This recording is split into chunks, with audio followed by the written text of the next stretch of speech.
So this is the original leaflet that really sparked the idea of Ernest's character. It's called "If the Invader Comes: What to Do and How to Do It," and it was given out to everybody in June 1940. It says the Germans threaten to invade Great Britain. If they do so, they will be driven out by our navy, our army, and our air force. Yet the ordinary men and women of the civilian population will also have their part to play. And there's a great sense of the awful things that have already happened in Europe, in Poland and Holland and Belgium. And in fact, just at that, as it was being printed, it must have been happening in France.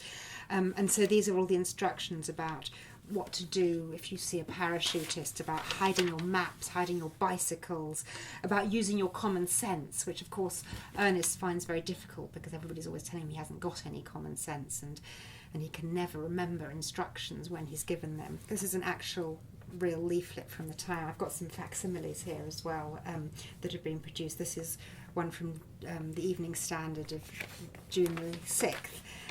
From Dunkirk, Churchill announces successful massed airliners, and it's 4,000 ships, thousands of smaller vessels, and the stories of the men who watched, the fighter pilots returning from the landing areas, and so on. I love looking at these old newspapers. There's another one here that actually refers to the leaflet. This is Wednesday, June the 19th. As early as that, they were calling it the Battle of Britain, you can see in these headlines.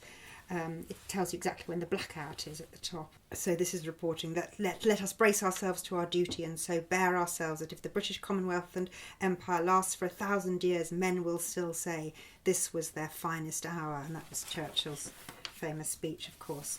Here on page 5, it says, obey these orders in invasion. These are the 7 rules that all civilians must obey if and when, note, German forces land in this country, that was issued by what was then called the Ministry of Home Security.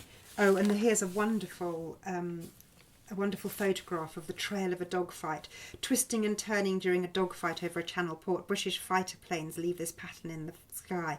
It is caused by vapour from the engine exhausts. It was such a strong image that so many people referred to this sort of writing in the sky that the planes left behind them.